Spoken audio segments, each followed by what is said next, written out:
Hello students, welcome to Jatin chemistry channel.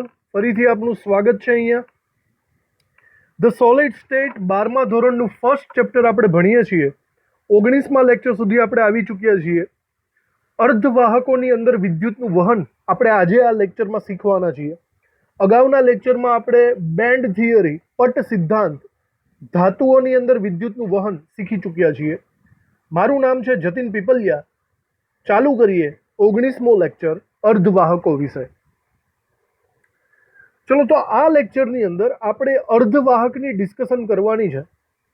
અર્ધવાહકોમાં કેવી રીતે વિદ્યુતનું વહન થાય. સીધી વાત છે, પટ સિદ્ધાંતના આધારે આપણે સમજવાનો પ્રયત્ન કરશું. પણ જોજો બરાબર, આ થોડુંક જરા ડિટેલમાં આપણે વિચારી લઈએ. સૌથી પહેલાં તો આપણી પાસે અમુક એવા અર્ધધાતુઓ છે, જેમ કે હું અહીંયા નામ લઉં છું સિલિકોન કે જર્મેનિયમ જેવા.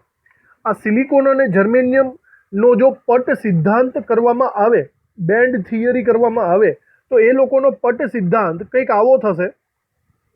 પટ સિદ્ધાંતમાં તમને ખબર છે કે નીચેની તરફ કંઈક સંયોજકતા પટ હોય છે અને ઉપરની તરફ વાહકતા પટ હોય છે, બરાબર. પણ અહીંયા જે સંયોજકતા પટ અને વાહકતા પટ છે ને, એમની વચ્ચેનું અંતર તમને યાદ હશે, આને કહેવાય શક્તિ ગેપ. તો એમની વચ્ચેનો જે શક્તિ ગેપ છે એ ખૂબ જ ઓછો જોવા મળે છે, બરાબર. અંદર જે આ શક્તિ ગેપ આવેલો છે, શક્તિ ગેપ એ ખૂબ જ ઓછો છે.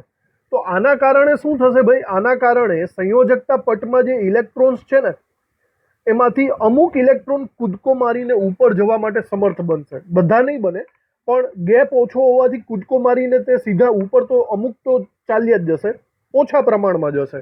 અને ઓછા પ્રમાણમાં જાય તો વિદ્યુતનું વહન પણ ઓછું થાય. વિદ્યુતનું વહન કેવું થશે? ઓછું થશે. હા, એક વસ્તુ છે કે જો તમે એને તાપમાન આપશો, ટેમ્પરેચર, જો તમે તાપમાન ઊંચું કરશો તો ઇલેક્ટ્રોનની સ્પીડ વધી જશે. અને ઇલેક્ટ્રોનની સ્પીડ વધી જાય તો વધુ પ્રમાણમાં ઇલેક્ટ્રોન કૂદકા મારીને ઉપર ચાલ્યા જશે, બરાબર. તો આવી રીતે અર્ધવાહકોની અંદર યાદ રાખવા જેવી વાત છે કે તેમાં શક્તિ ગેપ ખૂબ જ ઓછો હોય છે. પોતાની રીતે થોડા ઘણા ઇલેક્ટ્રોન કૂદકો મારીને ઉપર જઈ શકે છે, બરાબર. એ સિવાય તાપમાન પણ ઇન્ક્રીઝ કરીને તમે ઇલેક્ટ્રોન્સને અપ સાઇડ જવડાવી શકો છો, પણ વિદ્યુતનું વહન ઓછું થાય. એક અંદાજ એવો છે કે આવી રીતે નોર્મલી સિલિકોન અને જર્મેનિયમમાં વિદ્યુતનું વહન પ્રાયોગિક રીતે ખૂબ જ ઓછું હોય.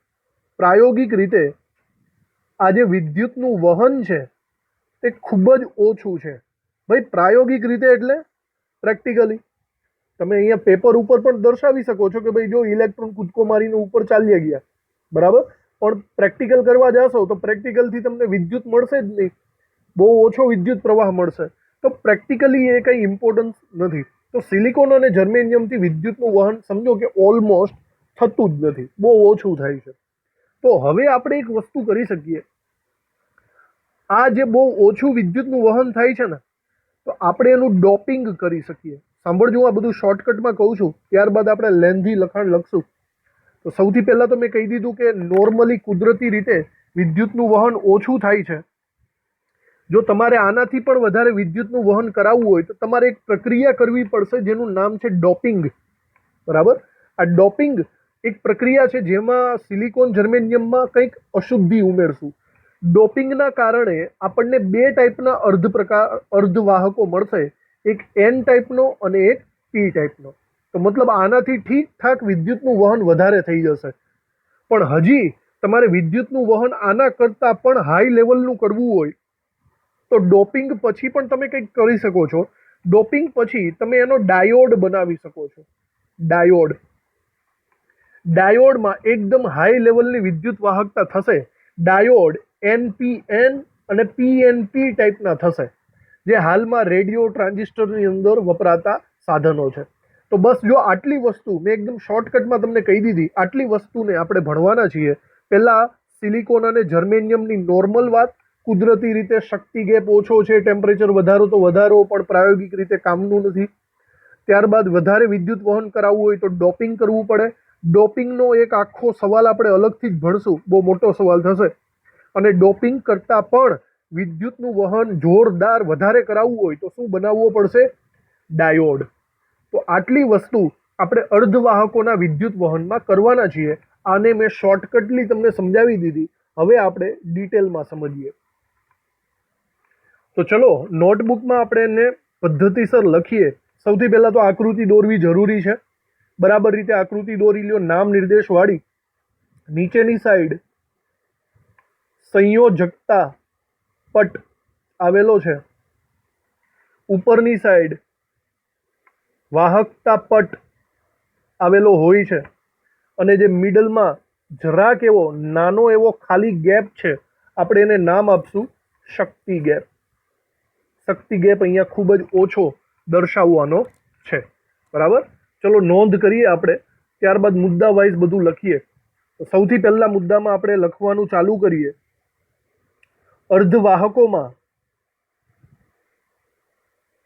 અર્ધવાહકોમાં સંયોજકતા પટ અને વાહકતા પટ વચ્ચેનું અંતર ખૂબ જ ઓછું હોય છે. આથી કેટલાક ઇલેક્ટ્રોન ઉપર તરફ કૂદી શકે છે. બધા નહીં, પણ કેટલાક ઇલેક્ટ્રોન કૂદી શકે છે. આથી અલ્પ પ્રમાણમાં વિદ્યુતનું વહન થશે. વિદ્યુત વહન થશે. બરાબર. હવે તમે ટેમ્પરેચર રિલેટેડ વાત પણ કરી નાખો આની અંદર. બીજા મુદ્દામાં આપણે તાપમાનની વાત કરીએ. જો ટેમ્પરેચર એટલે કે તાપમાન વધારવામાં આવે તો અર્ધવાહકો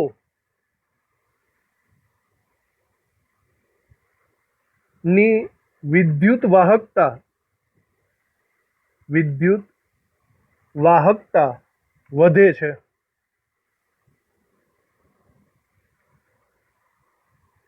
કારણ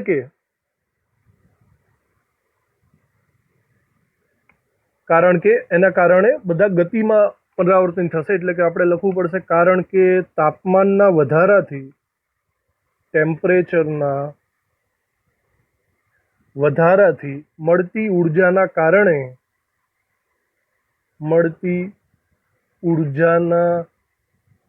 કારણે સંયોજકતા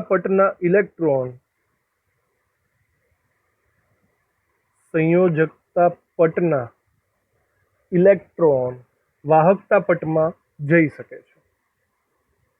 વાહકતા પટમાં વધારે જશે. ઓકે, ગતિ ઉર્જાના કારણે વધારે જશે. આથી વિદ્યુતનું વહન સરળ એન્ડ ઝડપી બને છે. બરાબર, વિદ્યુતનું વહન વધી જશે. દાખલા તરીકે આપણે એક્ઝામ્પલ લખી લઈએ. આ ટાઈપનું વહન શેમાં જોવા મળે છે? દાખલા તરીકે સિલિકોન અને જર્મેનિયમ આ પ્રકારની વર્તુણક દર્શાવે છે. આ પ્રકારની વર્તુણક દર્શાવે છે. બરાબર, અને તેમને આપણે એક બીજા નામે પણ ઓળખશું. સિલિકોન અને જર્મેનિયમને આપણે આંતરિક અર્ધવાહકો તરીકે પણ આગળ જતા ઓળખવાના છીએ. બરાબર, તો આ આપણે ડિટેલમાં વાત કરી લીધી કે વિદ્યુતનું વહન કેવી રીતે થાય. હવે આપણે વાત કરીએ કે આ જે વિદ્યુતનું વહન છે તે ઇનફ નથી. પ્રાયોગિક રીતે બહુ ઓછું વિદ્યુતનું વહન છે, તો આપણે વધારવા માટે આપણે ડોપિંગ કરવું પડશે.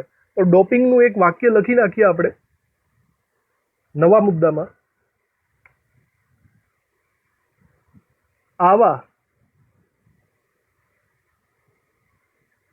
આંતરિક અર્ધવાહકો ની વાહકતા એટલી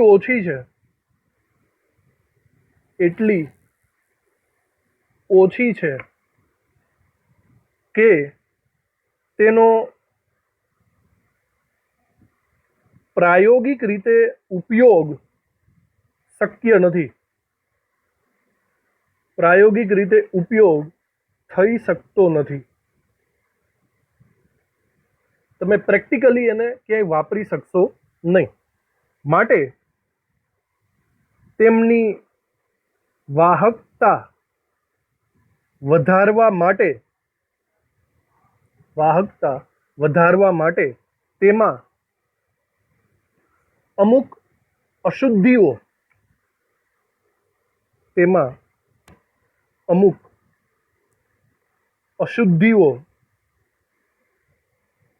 ઉમેરવામાં આવે છે. આ પ્રક્રિયાને આપણે કહીશું ડોપિંગ. આ પ્રક્રિયાને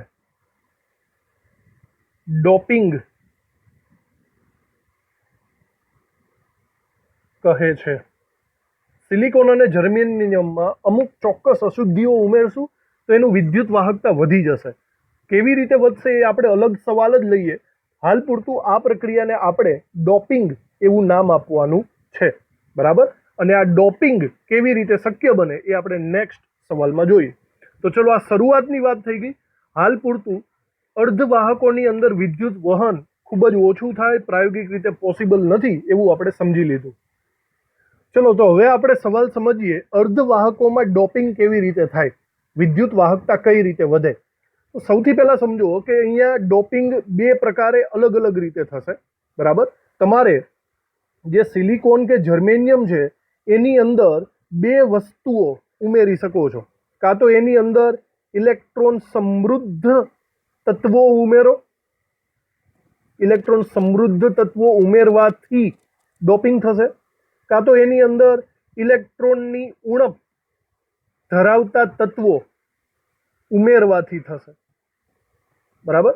આ બંનેને પહેલા આપણી રીતના સમજી લેવાનું છે, ત્યારબાદ આપણે નોટબુકમાં સરખી રીતે લખશું. ઓવરઓલ ઇલેક્ટ્રોનની સમૃદ્ધ તત્વો એટલે એવું આપણે સમજશું કે જરા વિચારો, સિલિકોન અને જર્મેનિયમ એ સમૂહ નંબર 14 છે. તેની બાહ્યતમ કક્ષામાં કેટલા ઇલેક્ટ્રોન હશે? 4. બરાબર. જો હવે આપણે સિલિકોન કે જર્મેનિયમની અંદર કંઈક એવા તત્વો ઉમેરીએ કે જેમાં 4 કરતાં વધુ ઇલેક્ટ્રોન હોય બાહ્યતમ કક્ષામાં, ફોર એક્ઝામ્પલ સમૂહ નંબર 15 વાળો લઈ લો, એની અંદર બાહ્યતમ કક્ષામાં 5 ઇલેક્ટ્રોન હશે કે નહીં? બરાબર. જો તમે સમૂહ નંબર 15 વાળાને ઉમેરશો તો એ કહેવાશે ઇલેક્ટ્રોન સમૃદ્ધ તત્વો. અથવા તો સમૂહ નંબર 13 વાળા લઈ લો. હવે સમૂહ નંબર 13 વાળાની બાહ્યતમ કક્ષામાં કેટલા ઇલેક્ટ્રોન હોય? 3. તો જો 3 ઇલેક્ટ્રોન હોય તો એના કરતાં ઓછા છે તો એને કહીશું ઇલેક્ટ્રોન ઉણપ ધરાવતા તત્વો. જેમાં ઇલેક્ટ્રોન વધારે હોય એવા તત્વો ઉમેરો ને, એવા લોકોને આપણે નામ આપશું એન પ્રકારના અર્ધવાહક. બરાબર. આનું નામ પડશે એન પ્રકારનો અર્ધવાહક. નેગેટિવ પ્રકારનો. નેગેટિવ કારણ કે એક ઇલેક્ટ્રોન વધી ગયો ને. અને જેમાં 3 ઇલેક્ટ્રોન ઉમેરશું તો વિચારો 4ની કમ્પેરમાં એક ઓછો ઇલેક્ટ્રોન ઉમેરો છો ને, તો આને કહીશું પી પ્રકારના અર્ધવાહક. પી પ્રકાર ધેટ મીન્સ પોઝિટિવ. એક ઓછો ઇલેક્ટ્રોન ઉમેર્યો છે એટલા માટે પોઝિટિવ પ્રકારનો અર્ધવાહક. બરાબર. તો આવી રીતે ડોપિંગ બે અલગ અલગ રીતે થઈ શકશે, ઇલેક્ટ્રોન સમૃદ્ધ દ્વારા અને ઇલેક્ટ્રોન ઉણપ દ્વારા. આપણે આ બંનેને સરખી રીતે સમજવાનું છે. તો પહેલા આપણે એને બરાબર સમજી લઈએ, ત્યારબાદ આપણે લખાણ લખવાની કોશિશ કરશું. બરાબર. તો ચલો જુઓ, સમજવાનો પ્રયત્ન કરીએ. આપણી પાસે સિલિકોન અને જર્મેનિયમ અર્ધવાહકો છે સમૂહ 14 વાળા, એટલે કે બાહ્યતમ કક્ષામાં 4 ઇલેક્ટ્રોન હોય. હવે સાંભળો, આપણે સમૂહ 15 દ્વારા આપણે ડોપિંગ કરી શકીએ.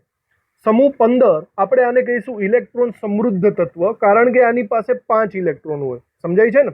સમૂહ 15માં તમે વિચારો, ફોસ્ફરસ, આર્સેનિક, આ બંને તત્વો, ફોસ્ફરસ, આર્સેનિક, એન્ટીમની, આવા તત્વોનો તમે ઉપયોગ કરી શકો. હવે જો તમે આ ફોસ્ફરસ સિલિકોન કે જર્મેનિયમની અંદર ઉમેરશો તો શું થાય, કેવી રીતે વિદ્યુતનું વહન થાય એ આપણે સમજવું પડશે, બરાબર? તો જોયો એ કઈ રીતે સમજાય છે. નોર્મલી તમે વિચારો, આ સિલિકોન છે, સિલિકોન અથવા જર્મેનિયમ એ 4 ઇલેક્ટ્રોન ધરાવે છે, બાહ્યતમ કક્ષામાં 4 ઇલેક્ટ્રોન ધરાવે છે, અને તેના કારણે એના 4 બંધ રચાય છે. સમજાણું? જો તમે સિલિકોનનો કોઈ સ્ફટિક લઈ લેશો તો સીધી વાત છે, આવો બહુ મોટો સ્ફટિક હશે અને બધામાં 4 4 4 4 ઇલેક્ટ્રોન વડે ભાગીદારી થયેલી હશે. હવે એવું માની લ્યો કે આપણે આની અંદર સમૂહ નંબર 15 વાળો ફોસ્ફરસ ઉમેરીએ છીએ. હવે જુઓ, આની અંદર કઈ જગ્યા તો નથી, તો શું થશે? જો તમે ફોસ્ફરસનો એક પરમાણુ ઉમેરશો ને તો એના બદલામાં સિલિકોનનો એક પરમાણુ બહાર નીકળી જશે. સમજો બરાબર? જો તમે ફોસ્ફરસનો એક પરમાણુ આની અંદર ઉમેરો તો સિલિકોનનો એક પરમાણુ બહાર નીકળી જશે, આવી રીતે. હવે આ ફોસ્ફરસના જે 5 ઇલેક્ટ્રોન હતા, ફોસ્ફરસના જે 5 ઇલેક્ટ્રોન હતા તે ગોઠવાઈ જશે સિલિકોનની જગ્યા પર, બરાબર? આ સિલિકોનની જગ્યા ઉપર, અને તે પાછા 4 બંધ બાંધી લેશે. જો એની પાસે ઇલેક્ટ્રોન 5 છે પણ જગ્યા તો 4 જ બંધની છે ને, તો અહીંયા જગ્યા પ્રમાણે 4 બંધ બંધાશે. એનો મતલબ એમ થયો કે એક ઇલેક્ટ્રોન અહીંયા વધારાનો થયો. સમજાય છે? અને એક ઇલેક્ટ્રોન આવી રીતે જો વધારાનો થાય તો તે આખા સ્ફટિકમાં આમ તેમ ફર્યા કરશે અને તેના કારણે વિદ્યુતનું વહન થશે. તો આ જે વધારાનો ઇલેક્ટ્રોન છે એના કારણે વિદ્યુતનું વહન અચાનક વધી જશે. આને કહીશું આપણે ડોપિંગ. અને આ પ્રકારે જે આપણને જે નવો પદાર્થ બને છે આપણે એને નામ આપશું એન પ્રકારનો doping. N that means negative. એક ઇલેક્ટ્રોન વધારાનો થયો ને, માટે એને નામ આપશું નેગેટિવ પ્રકારનો અર્ધવાહક. એન પ્રકારનો અર્ધવાહક. બોલો, સમજાણું તમને આ વાતમાં? તો આ બરાબર સમજી લો વાતને. આપણે જેટલું આ સમજાવેલું છે ઇલેક્ટ્રોન સમૃદ્ધનું એ પેલા લખી નાખીએ, ત્યારબાદ ઇલેક્ટ્રોન ઉણપનું લખીએ. તો જો આ સવાલ આવી રીતે આવી શકે, અર્ધવાહકોમાં ડોપિંગ સમજાવો. આપણે સૌથી પહેલા ડોપિંગની વ્યાખ્યા લખી નાખીએ. સિલિકોન, જર્મેનિયમ જેવા આંતરિક અર્ધવાહકો માં વિદ્યુત વહન વધારવા માટે તેમાં અશુદ્ધિ ઉમેરાય છે. આ પ્રક્રિયાને ડોપિંગ કહે છે. ઓકે, આ વ્યાખ્યા આપણે લખી નાખી. હવે આને રિલેટેડ 1-2 વાક્ય બીજા લખી નાખીએ. સવાલ બરાબર રીતે લખવાનો છે આપણે. આવું ડોપિંગ સિલિકોન કે જર્મેનિયમ ની સરખામણીમાં ઇલેક્ટ્રોન સમૃદ્ધ અને ઇલેક્ટ્રોન ઉણપ વાળા તત્વો ઉમેરીને કરી શકાય. તો ડોપિંગ 2 પ્રકારે થાય, કાં તો ઇલેક્ટ્રોન સમૃદ્ધ તત્વો નાખો, કાં તો ઇલેક્ટ્રોન ઉણપ તત્વો નાખો. આવી અશુદ્ધિ જે ઉમેરો છો આપણે એને ઇલેક્ટ્રોન ક્ષતિ પણ બોલી શકીએ, બરાબર? આવી અશુદ્ધિઓ ને તેમની ઇલેક્ટ્રોન ક્ષતિ પણ કહે છે. એમસીક્યુમાં પૂછાવા જેવો લોજિક છે. ઇલેક્ટ્રોન ક્ષતિ મતલબ તમે ઇલેક્ટ્રોન કંઈક આડા અવડા કરો છો તો કંઈક ક્ષતિ ઉદ્ભવે, આપણે એને કહીશું ઇલેક્ટ્રોન ક્ષતિ. તો ડોપિંગ એક પ્રકારની ઇલેક્ટ્રોન ક્ષતિની પ્રક્રિયા છે, એવું તમે સમજી શકો છો. આપણે જે 2 ટાઈપના ડોપિંગ છે એમાંથી પહેલું ડોપિંગ ચાલુ કરીએ. ફર્સ્ટ આપણે લખીએ ઇલેક્ટ્રોન સમૃદ્ધ વાળું. તો નંબર 1 આપણે આપી દઈએ, ઇલેક્ટ્રોન સમૃદ્ધ અશુદ્ધિઓ વડે અશુદ્ધિઓ વડે ડોપિંગ. તો પહેલી વાત આપણે જે સમજાવેલી છે હમણાં એ સમજી આપણે લખી નાખીએ. તો ચલો આની અંદર આપણે કેવું લખવાનું છે. પહેલા મુદ્દામાં લખીએ સિલિકોન અને જર્મેનિયમ સમૂહ 14માં છે. તેની સંયોજકતા કક્ષામાં 4 ઇલેક્ટ્રોન હોય છે અને તેઓ 4 સહસંયોજક બંધ બાંધે છે. સહસંયોજક બંધ રચે છે. બરાબર. આ પહેલા મુદ્દાની વાત થઈ ગઈ ડોપિંગની. ચલો બીજા મુદ્દાની વાત કરીએ. હવે આની અંદર અશુદ્ધિઓ ઉમેરવાની આપણે ડિસ્કશન કરીએ. જ્યારે આવા તત્વોનું ડોપિંગ, સિલિકોન કે જર્મેનિયમ તત્વોનું ડોપિંગ ફોસ્ફરસ કે આર્સેનિક જેવા સમૂહ 15 ના તત્વોથી કરવામાં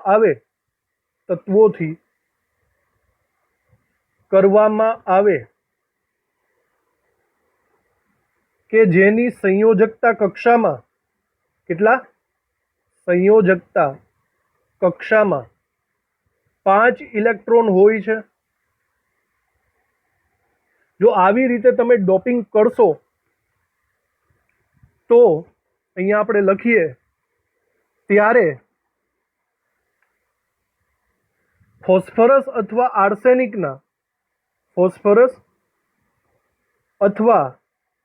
આર્સેનિક સિલિકોનના પરમાણુને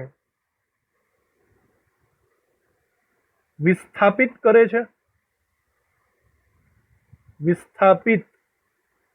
કરે છે અને ફોસ્ફરસ કે આર્સેનિક ના 5 ઇલેક્ટ્રોન પૈકી 4 ઇલેક્ટ્રોન સહસંયોજક બંધ રચે છે. જ્યારે એક ઇલેક્ટ્રોન મુક્ત રહે છે જેને આપણે વિસ્થાનીકૃત ઇલેક્ટ્રોન કહીશું. વિસ્થાનીકૃત ઇલેક્ટ્રોન કહેવાનો છે.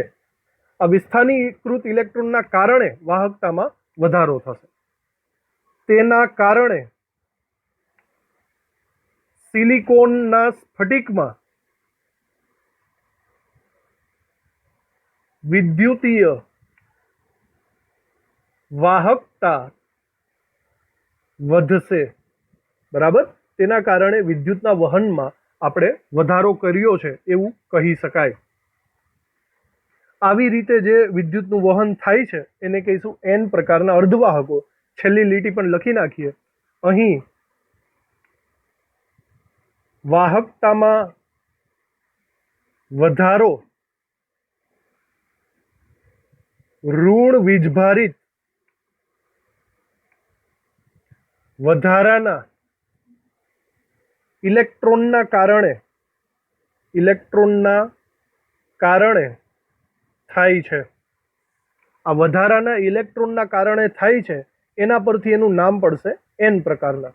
માટે આવા અર્ધવાહકોને નેગેટિવ એટલે કે એન પ્રકારના અર્ધવાહકો કહે છે.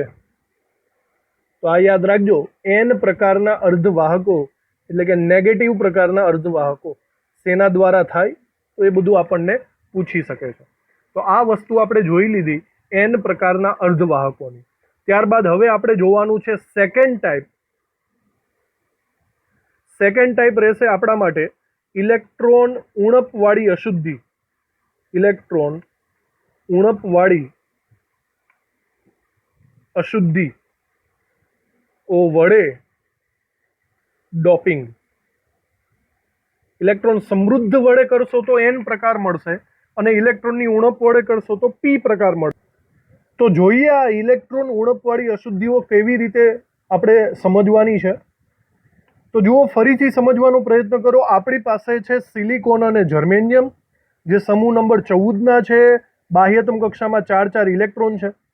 આ વખતે આપણે સમૂહ નંબર 13 વાળા તત્વો એટલે કે બોરોન, ગેલિયમ, એલ્યુમિનિયમ એનો ઉપયોગ કરશું.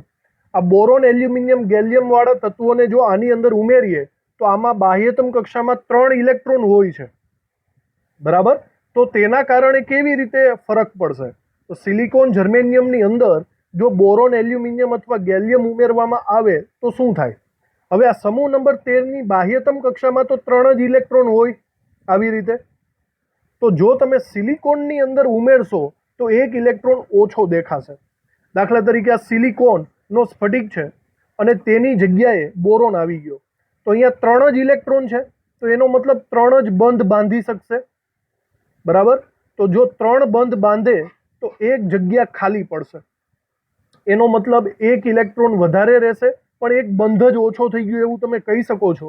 તો એક રીતે અહીંયા ઇલેક્ટ્રોનનું છિદ્ર રચાશે. સમજો છો? ઇલેક્ટ્રોનનું છિદ્ર રચાશે.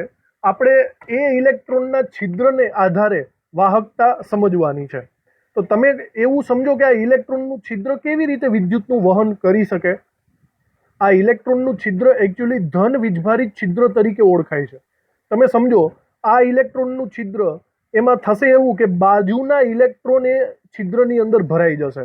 હવે જો બાજુનો ઇલેક્ટ્રોન એ છિદ્રમાં ભરાઈ જાય તો આ જગ્યાએ છિદ્ર આવી ગયું કહેવાય. સમજો છો? છિદ્ર પહેલા અહીંયા હતું, એ છિદ્રમાં બાજુનો ઇલેક્ટ્રોન ખસી ગયો તો છિદ્ર સાઈડમાં ખસી ગયું કહેવાય.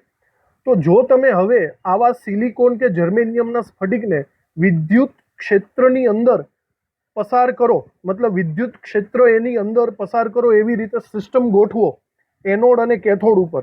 એવું સમજો કે આ પ્લસ વાળો એનોડ છે અને માઇનસ વાળો કેથોડ છે. તો જો હવે થશે એવું કે જે ઇલેક્ટ્રોન છે એ ઇલેક્ટ્રોન કઈ દિશામાં ખસે? ઇલેક્ટ્રોન નેગેટિવ હોય તો ઇલેક્ટ્રોન હંમેશા પોઝિટિવ તરફ ખસે. તો બનશે એવું કે આ જે છિદ્ર છે ને એમાં ઇલેક્ટ્રોન ભરાવા માંડશે. પણ ક્યાંથી? આ સાઈડથી.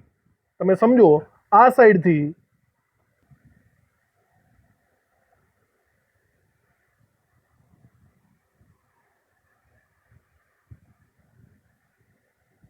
આવી રીતે કંઈક થશે કે આ સાઈડથી ઇલેક્ટ્રોન ભરાશે. બરાબર. આ ઇલેક્ટ્રોન અહીંયા આવી જશે તો છિદ્ર અહીંયા થઈ ગયું. બાજુનો ઇલેક્ટ્રોન આવી જશે, આ બાજુનો ઇલેક્ટ્રોન આવી જશે, આ બાજુનો, મતલબ બાજુથી ઇલેક્ટ્રોન આવ્યા રાખશે. તો ઓવરઓલ થયું એવું કે છિદ્રનું વહન થયું. જોજો, તમને એવું લાગશે કે ઇલેક્ટ્રોને વહન કર્યું, પણ જરા શાંતિથી વિચારો. આ છિદ્ર ધીમે ધીમે ધીમે આ સાઈડ ખસવા માંડ્યું. છિદ્ર અહીંયા આવ્યું, ત્યારબાદ છિદ્ર અહીંયા આવશે. વિદ્યુત વહન જો દાખલ કરશો તો છિદ્રનું વહન એક રીતે માઇનસ ધ્રુવ તરફ થાય છે. તો છિદ્ર અહીંયા આવી ગયું, પછી આ સાઈડ આવ્યું, પછી આ સાઈડ આવ્યું, પછી આ સાઈડ. તો એક રીતે જે છિદ્ર છે, ઇલેક્ટ્રોનનું છિદ્ર, એના વહન દ્વારા વિદ્યુતનું વહન પોસિબલ બને છે. ચલો હવે આ વસ્તુને આપણે નોટબુકમાં લખી નાખીએ, જે મેં તમને હમણાં સમજાવી. આપણે ફર્સ્ટ મુદ્દામાં લખીએ, સિલિકોન કે જર્મેનિયમનું ડોપિંગ ઇલેક્ટ્રોન ઉણપ ધરાવતા સમૂહ 13ના તત્વો જેવા કે બોરોન, એલ્યુમિનિયમ, ગેલિયમ એટલે Ga વડે કરી શકાય છે. બરાબર. જેઓ માત્ર 3 સંયોજકતા ઇલેક્ટ્રોન ધરાવે છે, એમની બાહ્યતમ કક્ષામાં 3 જ ઇલેક્ટ્રોન હોય છે. ચલો, આ થઈ ગયું. હવે જે ચોથો ઇલેક્ટ્રોન છે, ચોથા ઇલેક્ટ્રોન ની ખાલી પડેલ જગ્યા આપણે એને કહીશું ઇલેક્ટ્રોન છિદ્ર. જગ્યાને ઇલેક્ટ્રોન છિદ્ર કહે છે. બરાબર. આપણે આ વાતને જરાક હજી આગળ લખીએ, ઇલેક્ટ્રોન છિદ્રની વાતને. નજીકના પરમાણુ નો ઇલેક્ટ્રોન આવીને આવા ઇલેક્ટ્રોન છિદ્રને ભરી શકે છે. પરંતુ આવું કરવાથી તે પરમાણુ ની મૂળ જગ્યાએ ઇલેક્ટ્રોન છિદ્ર રચાશે. મતલબ ઇલેક્ટ્રોનનું છિદ્ર ભરાઈ ગયું પણ એના બદલામાં નવું ઇલેક્ટ્રોન છિદ્ર ઉદ્ભવી જશે. આથી ઇલેક્ટ્રોન છિદ્ર નહીં ભરાયેલા ઇલેક્ટ્રોન છિદ્રની વિરુદ્ધ દિશામાં જશે. આનો કહેવાનો મતલબ એમ છે કે ઇલેક્ટ્રોનનું વહન જો આ દિશામાં થતું હોય આવી રીતે, તેનો મતલબ એમ છે કે છિદ્રનું વહન એનાથી વિરુદ્ધ દિશામાં થશે. આ આપણે આકૃતિ દ્વારા સમજી લીધું છે. તો ઇલેક્ટ્રોન છિદ્રની વિરુદ્ધ દિશામાં આ છિદ્ર જવાનું છે. આપણે આ વસ્તુને હજી આગળ લખીએ. વિદ્યુત ક્ષેત્રની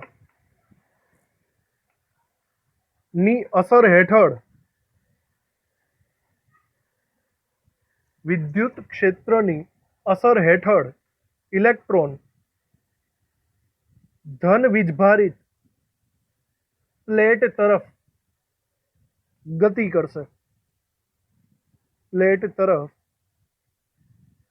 કરશે. મતલબ ઇલેક્ટ્રોન પોતે માઇનસ છે, તે પ્લસ વીજભાર તરફ ગતિ કરવાનું છે. અને ઇલેક્ટ્રોન છિદ્રો એનાથી વિરુદ્ધ ગતિ કરશે. બરાબર. તો આ અને ઇલેક્ટ્રોન છિદ્રો ધન વીજભારિત હોવાથી, ધન વીજભારિત એકચ્યુઅલી છે નહીં પણ તે ગણાશે. ઇલેક્ટ્રોન છિદ્રો ધન વીજભારિત એટલે કે ઇલેક્ટ્રોનની ઉણપ ધરાવતા હોવાથી ઋણ વીજભારિત પ્લેટ તરફ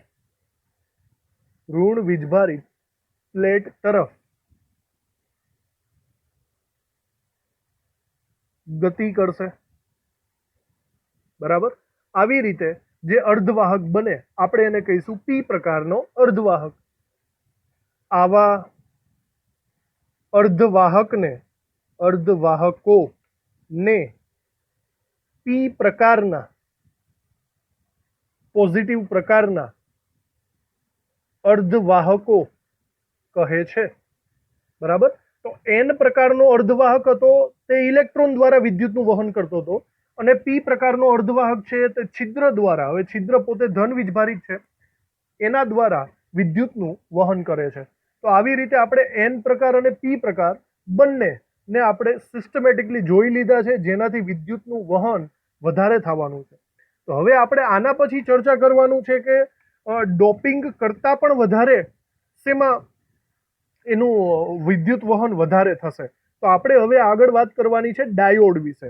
એક રીતે આપણે એવી રીતે ટોપિકને લખશું કે અહીંયા એન અને પી પ્રકારના ઉપયોગો. અહીંયા થોડુંક સ્ટાર કરીને આપણે લખીએ એન અને પી પ્રકારના અર્ધવાહકોના ઉપયોગો. આ જે એન અને પી પ્રકારના અર્ધવાહકો છે એમાંથી આપણે એના કરતાં પણ બેટર વિદ્યુત વાહકતા વાળું ડાયોડ બનાવવાનો છે. બરાબર. પહેલા હું તમને સમજાવી દઉં કેવી રીતે આ થશે. તો ડાયોડ છે ને એક એવી વસ્તુ છે કે જેમાં એન અને પી પ્રકારના અર્ધવાહકોને જોઈન્ટ કરવામાં આવે છે. તો તમે સમજો ડાયોડ બે ટાઈપના હોય છે. એક એનપીએન ટાઈપનો. તમે વિચારો કે આ એક એન ડાયોડ છે, એને હું પી ડાયોડ સાથે જોડી દઉં અને પાછો એન વડે, તો આ એન પી એન 3 પ્રકારના જે એનપીએન અર્ધવાહકો છે તેને જોડી દઉં તો આ એક જે વસ્તુ બનશે આખી, આને કહેવામાં આવે છે ડાયોડ. અને આની વિદ્યુત વાહકતા જોરદાર હશે, ખૂબ જ વધારે. તો આવા બે છે, એનપીએન અને પીએનપી. ધેટ મીન્સ તમે અહીંયા જો દાખલા તરીકે પી લઈ લ્યો, એન લઈ લ્યો અને પી લઈ લ્યો, તો એનપીએન અને પીએનપી આવા બે અલગ અલગ ટાઈપના ડાયોડ બનશે. અને આ ડાયોડ દ્વારા વિદ્યુતનું વહન ખૂબ જ હાઈ ક્વોલિટીમાં થશે, જેનો ઉપયોગ આપણે ઘણી બધી જગ્યાએ રેડિયો સિગ્નલમાં, રેક્ટિફાયરમાં, ટ્રાન્ઝિસ્ટરમાં, ઘણી બધી જગ્યાએ આપણે કરવાના છીએ. તો આપણે આ ઉપયોગોને લખી નાખીએ ડાયોડ. તો ચલો ઉપયોગોમાં આપણે લખાણ લખીએ. પહેલા મુદ્દામાં એન અને પી પ્રકારના અર્ધવાહકો ઘણા ઇલેક્ટ્રોનિક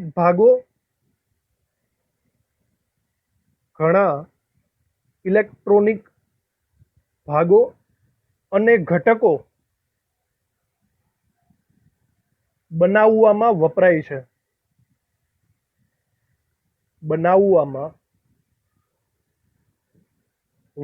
છે. ડાયોડ એ એન પ્રકાર અને પી પ્રકાર ના અર્ધવાહકો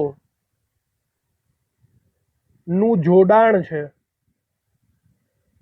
ડાયોડ એ બંનેનું જોડાણ છે, જેનો ઉપયોગ આપણે રેક્ટિફાયરમાં કરશું, જેનો ઉપયોગ રેક્ટિફાયરમાં થાય છે. રેક્ટિફાયર ફિઝિક્સને રિલેટેડ આ સાધન છે, રેક્ટિફાયરમાં થાય છે. તો આ રેક્ટિફાયરની અંદર ડાયોડનો ઉપયોગ થશે. તે ટ્રાન્ઝિસ્ટરમાં પણ ઉપયોગી છે. ટ્રાન્ઝિસ્ટરમાં પણ ઉપયોગી છે. બરાબર. આની અંદર આપણે બીજા મુદ્દામાં લખીએ,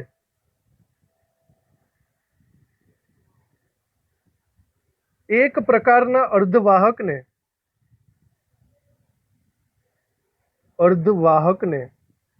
બીજા પ્રકારના અર્ધવાહકના બે સ્તરો વચ્ચે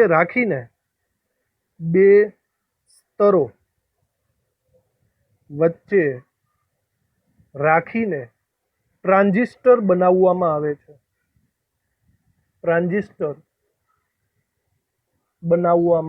આવે છે.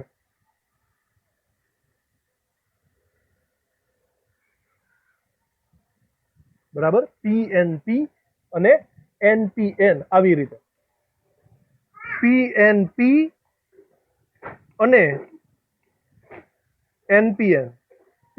અને એનપીએન પ્રકારના ટ્રાન્ઝિસ્ટરનો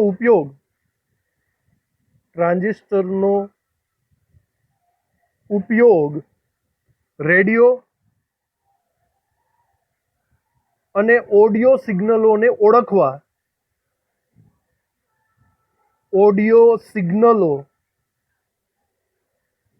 ઓળખવા થાય છે. અથવા તો આપણે એમ કહી શકીએ, ઓળખવા તેમજ એમ્પ્લિફાય કરવા વપરાય છે.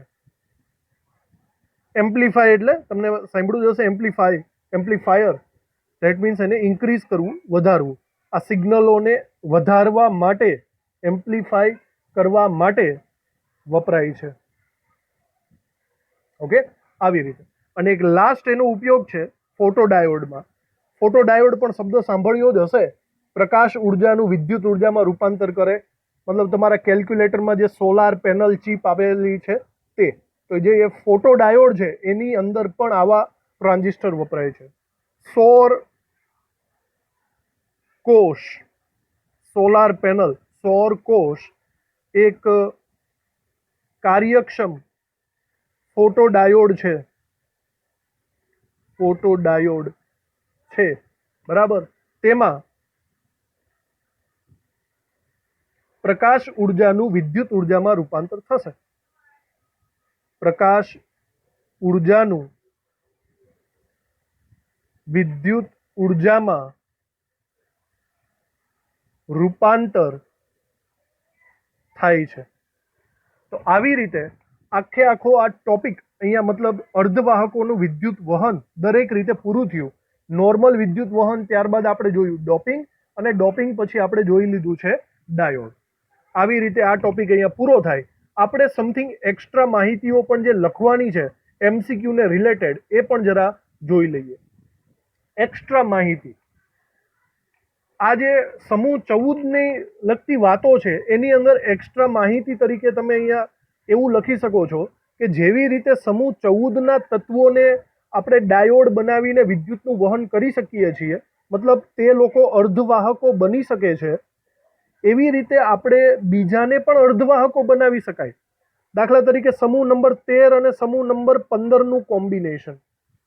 સમૂહ નંબર 13 વાળો કોઈ એક લઈ લ્યો, દાખલા તરીકે એલ્યુમિનિયમ, અને સમૂહ નંબર 15 વાળો કોઈ એક લઈ લો, ફોસ્ફરસ.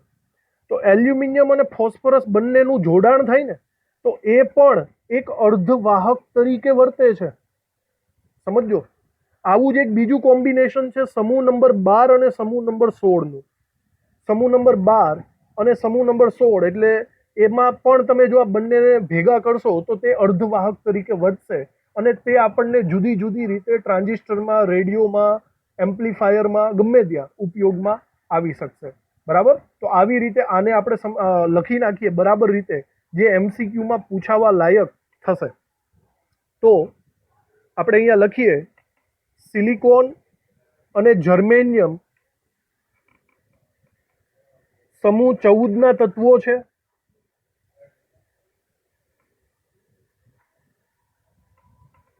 તે અર્ધવાહકો તરીકે ઉપયોગી છે.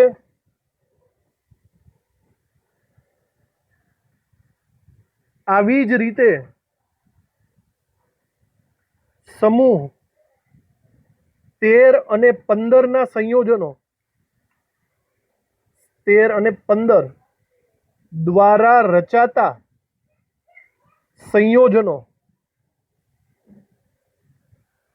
અને સમૂહ 12 અને 16 દ્વારા રચાતા સંયોજનો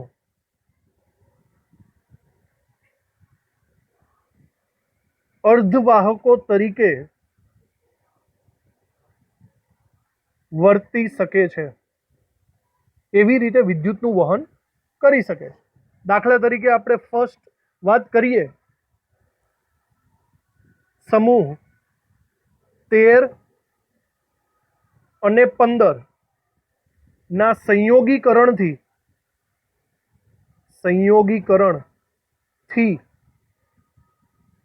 બનતા અમુક પદાર્થો છે. Indium stibnide, aluminium phosphide, gallium arsenide. જો આની અંદર એક સભ્ય સમૂહ 13 નો છે અને એક સભ્ય સમૂહ 15 નો છે, તો આવા જે સંયોજનો છે એનો આપણે ઉપયોગ જોવાનો છે. તો આ સંયોગીકરણથી જે આ સંયોજનો બને છે તેમનો ઉપયોગ જુદી જુદી વસ્તુઓમાં અર્ધવાહકો તરીકે થશે. બનતા આ સંયોજનોનો ઉપયોગ અર્ધવાહકો તરીકે થશે. અર્ધવાહકો તરીકે થાય છે. યાદ રાખજો, આમાંથી ખૂબ જ વધારે ઇમ્પોર્ટન્ટ, આમાંથી ખૂબ જ એક વધારે પડતો પૂછાય છે MCQ, એ છે ગેલિયમ આર્સેનાઇડ. યાદ રાખજો, આ MCQ બહુ પૂછાય છે. ગેલિયમ આર્સેનાઇડ તેમના ઝડપી પ્રતિભાવના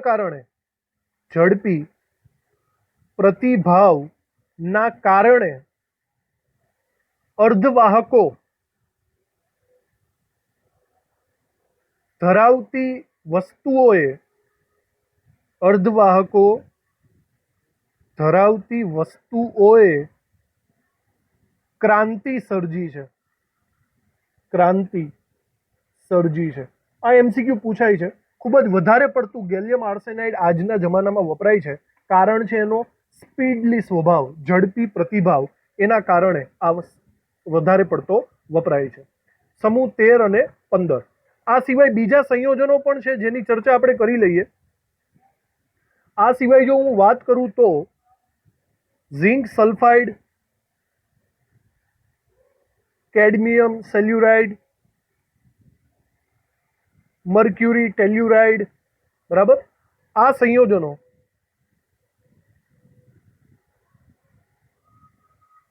સમૂહ 12 અને 16 ના સંયોગીકરણથી બને છે. આમાં કોઈક ઘટક સમૂહ 12 અને કોઈક ઘટક સમૂહ 16 ના સંયોગીકરણથી અહીંયા બનેલો દેખાય છે. અને આ લોકો પણ અર્ધવાહકો તરીકે વર્તે છે, બરાબર. તો આવી રીતના આ શબ્દો મતલબ સમૂહ 12 અને 16 અને સમૂહ 13 અને 15 નું કોમ્બિનેશન આપણે યાદ રાખવાનું છે. આ સિવાય એક લાસ્ટ ટોપિક આપણે એક્સ્ટ્રાની અંદર એમસીક્યુ રિલેટેડ લઈ લઈએ છીએ. એક્સ્ટ્રા એ છે ડી વિભાગના તત્વોની વાત, બરાબર. આપણે અહીંયા સમજીએ, અમુક ડી વિભાગના તત્વોના ઓક્સાઇડ છે તે વિદ્યુતમાં ખૂબ જ સારું એવું વહન દર્શાવે છે. તો એ વાક્યને આપણે બરાબર યાદ રાખવું પડશે. લખીએ આપણે, ડી વિભાગ એટલે કે સંક્રાંતિ ધાતુ ના ઓક્સાઇડ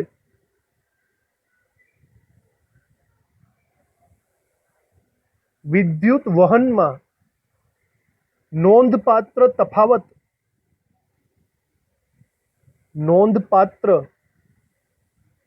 તફાવત દર્શાવે છે અથવા તો ધરાવે છે. અમુક સંક્રાંતિ ધાતુના ઓક્સાઇડ ખૂબ જ સારા એવા વિદ્યુતનું વહન કરે છે, જ્યારે અમુક બહુ ઓછા કરે છે. તો આપણે આનું લોજિક અહીંયા લખી નાખીએ. અમુક સંક્રાંતિ ધાતુના ઓક્સાઇડ જેવા કે આપણે અહીંયા નોંધ કરીએ, titanium oxide, chromium dioxide, rhenium trioxide, બરાબર. આ જે અમુક ઓક્સાઇડ છે, આ ઓક્સાઇડ આવા ઓક્સાઇડ ધાતુની જેમ વર્તે છે. ધેટ મીન્સ આ ઓક્સાઇડ પ્યોરલી ધાતુની જેમ વિદ્યુતનું વહન કરે છે. આની અંદર એક પૂછાવા લાયક એમસીક્યુ છે જે વધારે પડતો પૂછાય છે, અને એ છે ReO3 રિલેટેડ. ReO3 ની વાહકતા અને દેખાવ એ પ્યોર કોપર જેવો છે. યાદ રાખજો, એમસીક્યુ છે. ReO3 ની વાહકતા એ શ્યોર કોપરની વાહકતા જેવી જ છે, અને એનું સ્ફટિકીકરણ, એનો દેખાવ પણ કોપર જેવો જ આપણને દેખાય છે. આ એમસીક્યુ પૂછાશે. અને બીજી એક લીટી લખી નાખીએ, બીજા ઓક્સાઇડ જેવા કે વેનેડિયમના જુદા જુદા ઓક્સાઇડ VO2, VO3 અને ટિટેનિયમ ડાયોક્સાઇડ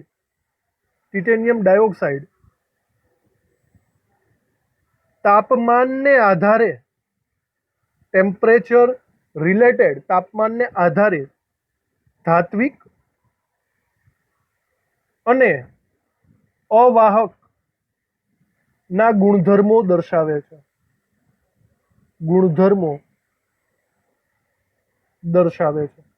મતલબ ટેમ્પરેચર ઉપર ડિપેન્ડ છે. ટેમ્પરેચર ઓછું આપશો તો તે અવાહક હશે, ટેમ્પરેચર વધારે આપો તો તે ધાતુની જેમ વાહક તરીકે વર્તશે.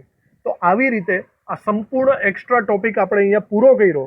આ લેક્ચરમાં આપણે અર્ધવાહકોની અંદર વિદ્યુતનું વહન સંપૂર્ણપણે કમ્પ્લીટ કર્યું છે, બરાબર. આપણે આગળના લેક્ચરમાં ધાતુઓમાં પટ સિદ્ધાંત પણ જોઈ લીધો, અર્ધવાહકોમાં પણ જોઈ લીધો. હવે માત્ર એક લેક્ચરથી આ ચેપ્ટર પૂરું થશે. છેલ્લી વસ્તુ છે ચુંબકીય ગુણધર્મ, જે નેક્સ્ટ લેક્ચરમાં આપણે ભણશું. અને ત્યારબાદ અમુક લેક્ચર આપણે MCQ પ્રેક્ટિસના સેશનના રાખશું. આ લેક્ચર ભરવા માટે થેન્ક યુ. નેક્સ્ટ આપણા લાસ્ટ લેક્ચરની અંદર મળશું.